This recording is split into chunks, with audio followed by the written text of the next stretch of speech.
জানিয়ে দেব এই মুহূর্তে হাতে পাওয়া সর্বশেষ গুরুত্বপূর্ণ আপডেট বাংলা সংবাদ। শুরুতেই থাকছে আওয়ামী লীগকে নিষিদ্ধ সহ যেসব দাবি জানালেন কর্নেল অলি।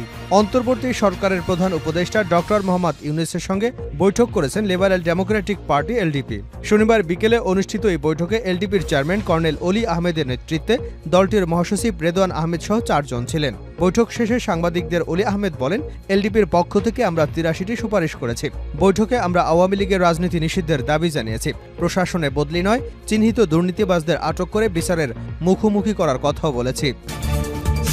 এবারে জানাবো, আওয়ামী লীগ পালিয়ে গেলেও ওদের ভূত ও প্রেতাত্মারা এখনও পালায়নি বলে মন্তব্য করেছেন বিএনপির মহাসচিব মির্জা ফখরুল ইসলাম আলমগীর। মহাসচিব বলেন, বিএনপির মন্ত্রী-টন্ত্রীরা কোথায়? আজ পালিয়েছে। আমরা কি পালিয়েছি? বেগম জিয়া কি পালিয়েছেন? ওরা পালিয়েছে, তাদেরকে পালিয়ে যেতে হয়েছে। আমাদের ছাত্র সমাজের আন্দোলনের মুখে তারা পালিয়ে যেতে বাধ্য হয়েছে। আওয়ামী লীগ পালিয়ে গেছে, কিন্তু ওদের ভূত প্রেতাত্মারা এখনও পালায়নি, ঘাপটি মেরে বসে আছে। তাদের ব্যাপারে সচেতন থাকতে হবে। জানাবো, একজন 2 বারের বেশি প্রধানমন্ত্রী নয়, অন্তর্বর্তী সরকারকে মামুনুল হকের প্রস্তাব। অন্তর্বর্তী সরকারের প্রধান হিসেবে দায়িত্ব নেবার প্রায় 4 সপ্তাহ পর রাজনৈতিক দল ও জোটগুলোর সঙ্গে মত বিনিময়ে বসেছেন প্রধান উপদেষ্টা ডক্টর মোহাম্মদ ইউনূস। মত বিনিময়ের প্রথমেই 7টি ইসলামী দলের নেতাদের সঙ্গে মত বিনিময় করেছেন তিনি। এদিকে 1,13,000 কোটি টাকা পাচার, এসালমের সহযোগীদের বিরুদ্ধে অনুসন্ধান শুরু। এসালম গ্রুপের কর্ণধার সাইফুল আলম ও তার সহযোগীদের বিরুদ্ধে 1,13,245 কোটি টাকা বিদেশে পাচারের অভিযোগে অনুসন্ধান শুরু করেছে বাংলাদেশ পুলিশ অপরাধ তদন্ত বিভাগ। শনিবার সংবাদ মাধ্যমে পাঠানো সিআইডির এক সংবাদ বিজ্ঞপ্তিতে এ তথ্য জানানো হয়েছে। জানিয়ে দেব, গণমাধ্যমের স্বাধীনতা বিরোধী সকল কানাকানুন বাতিলের দাবি। সাংবাদিক নেতারা সাইবার সিকিউরিটি অ্যাক্ট সহ গণমাধ্যমের স্বাধীনতা বিরোধী সকল কানাকানুন বাতিল, সাংবাদিক দম্পতি সাগরুনি সহ সকল সাংবাদিক হত্যার বিচার, সাংবাদিক সুরক্ষা আইন প্রণয়ন এবং সাংবাদিক নেতৃবৃন্দের নামে বানোয়াট নিউজ পরিবেশনের তীব্র নিন্দা ও প্রতিবাদ জানিয়েছেন। সমাবেশে সাংবাদিক নেতৃবৃন্দের নামে মিথ্যাচারের ঘটনা তদন্তে 3 সদস্যের তদন্ত কমিটি গঠনের ঘোষণা করা হয়। এবং সর্বশেষ জানাবো, ভারতের আসামে সংসদে বাতিল করা হলো জুমার নামাজের বিরতি। ভারতের আসাম রাজ্যে সংসদে বাতিল করা হয়েছে জুমার নামাজের বিরতি। মুসলিম সদস্যরা যেন নামাজ আদায় করতে পারেন, সেজন্য যুগ যুগ ধরে আসামে জুমার নামাজের জন্য 2 ঘণ্টা সংসদের কার্যক্রম স্থগিত রাখা হতো। তবে আজ শুক্রবার প্রথম এই সংসদের রুলস কমিটি একটি প্রস্তাব গ্রহণ করে। এতে বলা হয়, শুক্রবারের অধিবেশনও অন্য দিনের মতোই হবে, অর্থাৎ শুক্রবার যে নামাজের 2 ঘণ্টা বিরতি দেওয়া হতো সেটা বাতিল করা হলো। প্রিয় দর্শক, ভারতের এমন আইন সম্পর্কে আপনি আপনার মূল্যবান মতামতটি কমেন্ট বক্সে জানাতে ভুলবেন না। এতক্ষণ শিরোনাম শুনছিলেন, এবার বিস্তারিত। দর্শক, আপনি যদি এই চ্যানেলে নতুন হয়ে থাকেন, ভিডিওটি দেখতে দেখতে চ্যানেলটি সাবস্ক্রাইব করে আমাদের সঙ্গে থাকুন। আর এই ভিডিও সম্পর্কে আপনি আপনার মূল্যবান মতামতটি কমেন্ট বক্সে জানিয়ে দিন। আর হ্যাঁ প্রিয় দর্শক, জানিয়ে দিন ভিডিওটি কোথা থেকে দেখছেন। আওয়ামী লীগকে নিষিদ্ধ সহ যেসব দাবি জানালেন কর্নেল অলি। অন্তর্বর্তী সরকারের প্রধান উপদেষ্টা ডক্টর মোহাম্মদ ইউনূসের সঙ্গে বৈঠক করেছে লিবারেল ডেমোক্রেটিক পার্টি এলডিপি। শনিবার 31 আগস্ট বিকেলে অনুষ্ঠিত এই বৈঠকে এলডিপির চেয়ারম্যান কর্নেল অবসরপ্রাপ্ত অলি আহমেদের নেতৃত্বে দলটির মহাসচিব রেদওয়ান আহমেদ সহ 4 জন ছিলেন। বৈঠক শেষে সাংবাদিকদের কর্নেল অলি আহমেদ বলেন, এলডিপির পক্ষ থেকে আমরা 83টি সুপারিশ করেছি। সুপারিশগুলো ব্যক্তিগত সুবিধা, দলীয় উপকার এবং রাজনৈতিক ফয়দার জন্য নয়। তিনি বলেন, বৈঠকে আমরা আওয়ামী লীগের রাজনীতি নিষিদ্ধের দাবি জানিয়েছি। প্রশাসনে বদলি নয়, চিহ্নিত দুর্নীতিবাজদেরকে আটক করে বিচারের মুখোমুখি করার কথাও বলেছি। এলডিপির চেয়ারম্যান বলেন, পর্যায়ক্রমে ইউনিয়ন পরিষদ, উপজেলা পরিষদ, জেলা পরিষদ, সংসদ নির্বাচন এগুলোর একটা সম্ভাব্য তারিখ ঘোষণার কথা বলেছি। তবে সংস্কারের আগে নির্বাচন বাঞ্ছনীয় নয়। অলি আহমেদ বলেন, স্বৈরাচারী সরকারের সময় জনগণের মানবাধিকার ছিল না, স্বাধীনতা ছিল না, কিন্তু ষড়যন্ত্রকারীরা এখনও ষড়যন্ত্র করে যাচ্ছে। যারা দোষী তাদের বিরুদ্ধে কঠোর ব্যবস্থা নেওয়া হবে, শাস্তি দিতে হবে। আওয়ামী লীগের ভূত প্রেতাত্মারা এখনও পালায়নি, মির্জা ফখরুল।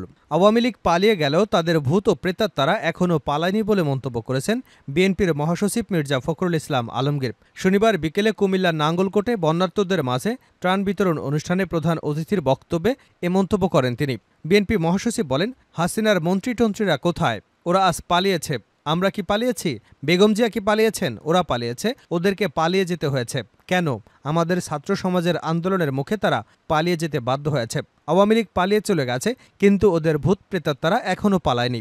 তারা আবারও চেষ্টা করবে, কি করে তারা ফিরে আসতে পারবে সেই চেষ্টা তারা আবারও করবে। আমরা গত 15 থেকে 16 বছর ধরে অত্যাচারিত হয়েছি। আমাদের প্রায় 700 মানুষকে গুম করে দিয়েছে। লাকসামের পারভেজ হিরুকে গুম করে দিয়েছে। হাসিনা সরকার ঢাকায় প্রায় 700 লোককে গুলি করেছে।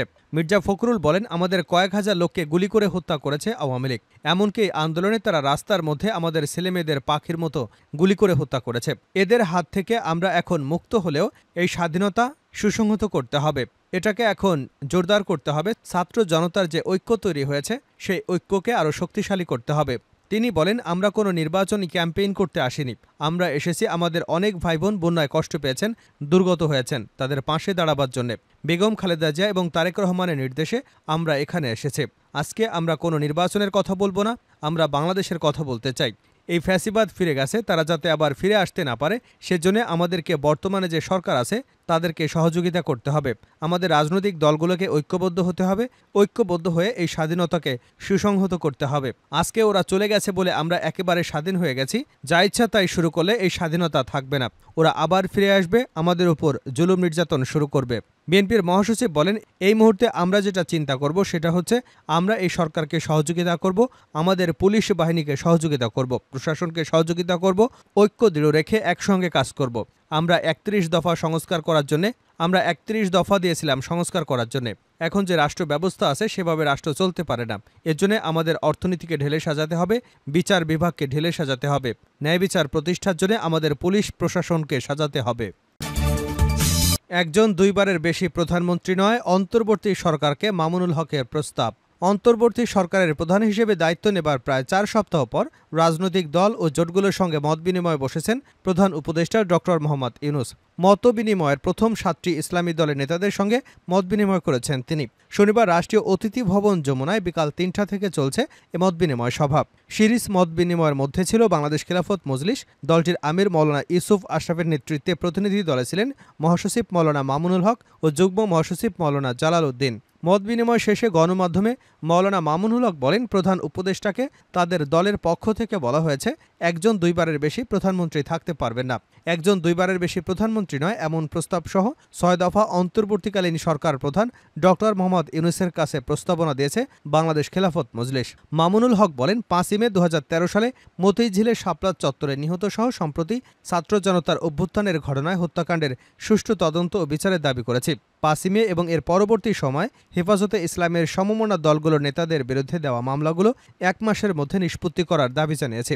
অন্তর্বর্তী সরকারের প্রধান উপদেষ্টা তার সরকারকে সহযোগিতার আহ্বান জানিয়েছেন উল্লেখ করে মামুনুল হক বলেন, আমরা সহযোগিতার প্রত্যয় জানিয়েছি। নির্বাচন এবং প্রশাসন সহ প্রত্যেকটা খাতের প্রয়োজনীয় সংস্কার করে যৌক্তিক সময়ের মধ্যে নির্বাচন করার দাবি জানিয়েছে। 1,13,000 টাকা পাচার, এসআলমের সহযোগীদের বিরুদ্ধে অনুসন্ধান শুরু। এসআলম গ্রুপের কর্ণধার সাইফুল আলম ও তার সহযোগীদের বিরুদ্ধে 1,13,245 কোটি টাকা বিদেশে পাচারের অভিযোগে অনুসন্ধান শুরু করেছে পুলিশের অপরাধ তদন্ত বিভাগ। শনিবার সংবাদ মাধ্যমে পাঠানো সিআইডির এক সংবাদ বিজ্ঞপ্তিতে এ তথ্য জানানো হয়েছে। বিজ্ঞপ্তিতে বলা হয়, এসআলম গ্রুপের মালিক এসআলম এবং তার সহযোগী ব্যক্তিদের বিরুদ্ধে সংঘবদ্ধ অপরাধ, প্রতারণা, জালিয়াতি এবং হুন্ডি কার্যক্রম পরিচালনার অভিযোগ রয়েছে। এসআলম সহ তার সহযোগী ব্যক্তিরা 1,13,245 কোটি টাকা বিদেশে পাচারের সঙ্গে জড়িত সন্দেহে অনুসন্ধান শুরু করেছে সিআইডির ফিনান্সিয়াল ক্রাইম ইউনিট। সিআইডি বলছে, গণমাধ্যমে প্রকাশিত সংবাদ অনুযায়ী প্রতারণা ও জালিয়াতির মাধ্যমে এসআলম সহ সন্দেহভাজন ব্যক্তিরা বাংলাদেশের নাগরিকত্ব বাতিল করে একদিনের ব্যবধানে আবার বাংলাদেশে স্থায়ীভাবে বসবাসের অনুমতি গ্রহণ করেছেন। তারা সিঙ্গাপুর, মালয়েশিয়া এবং সাইপ্রাস ও ইউরোপের বাংলাদেশ থেকে অর্থ পাচার করে নিজেদের এবং তাদের স্বার্থ সংশ্লিষ্ট ব্যক্তি ও প্রতিষ্ঠানের মাধ্যমে স্থাবর অস্থাবর সম্পদ করেছেন। সিআইডি তথ্য অনুযায়ী এসআলমের পাচার করা অর্থে সিঙ্গাপুরে 2,43,40,000 মার্কিন ডলার পরিশোধিত মূলধনের ক্যানালি লজিস্টিক প্রাইভেট লিমিটেড নামের একটি প্রতিষ্ঠান রয়েছে এসআলম এবং তার সহযোগী ব্যক্তিদের। তারা প্রতারণার আশ্রয় নিয়ে বিদেশে পণ্য আমদানি, রপ্তানি এবং বিনিয়োগের নামে 6টি ব্যাংক থেকে 95,000 কোটি টাকা ঋণ নিয়ে আত্মসাৎ করেছে। এছাড়া নাম সর্বস্ব প্রতিষ্ঠান খুলে এসআলম অফশোর ব্যাংকিংয়ের মাধ্যমে 18,000 কোটি টাকা বিদেশে পাচার করেছে বলেও অভিযোগ আনা হয়েছে।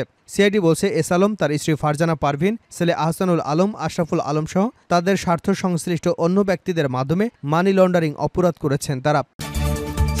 সর্বশেষ জানাবো, ভারতের আসামে সংসদে বাতিল করা হলো জুমার নামাজের বিরতি। ভারতের আসাম রাজ্যে সংসদে বাতিল করা হয়েছে জুমা নামাজের বিরতি। মুসলিম সাংসদরা যেন নামাজ আদায় করতে পারেন সেজন্য যুগ যুগ ধরে আসামে জুমা নামাজের জন্য ২ ঘণ্টা সংসদের কার্যক্রম স্থগিত রাখা হতো।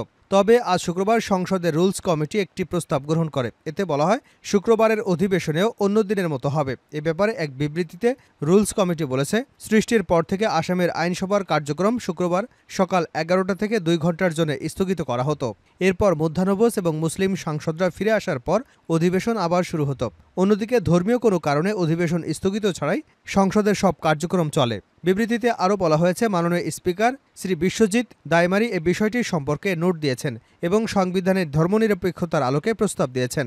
অন্য দিনের মতো শুক্রবারও মুসলিম সাংসদদের নামাজের বিরতি না দিয়ে আসামের আইনসভার কার্যক্রম চলবে। সংসদে জুমা নামাজের বিরতি বাতিল করার পর এ নিয়ে একটি পোস্ট করেছেন আসামের মুখ্যমন্ত্রী হিমন্ত বিশ্ব শর্মা। এতে তিনি লিখেছেন, ২ ঘণ্টা জুমা নামাজের বিরতি বাদ দিয়ে আসামের আইনসভা নিজেদের কর্মকাণ্ডের উপর গুরুত্ব দিয়েছে এবং উপনিবেশিক আমলের আরেকটি নিদর্শন ঝেড়ে ফেলেছে। সংসদে নামাজের সময় দেওয়ার বিষয়টি ১৯৩৭ সালে এনেছিল মুসলিম লীগ নেতা সৈয়দ সাদুল্লাহ। আসামের বিরোধী দল এমন সিদ্ধান্তের বিরোধিতা জানিয়েছে। তারা বলেছে, এটি মুসলিমদের অনুভূতিতে আঘাত হানবে। আসামের একাধিক মুসলিম সাংসদ বলেছেন, সংসদের এমন সিদ্ধান্তে তারা খুশি হননি, একটি ধর্মীয় সহনশীলতার পরিবেশ নষ্ট করবে।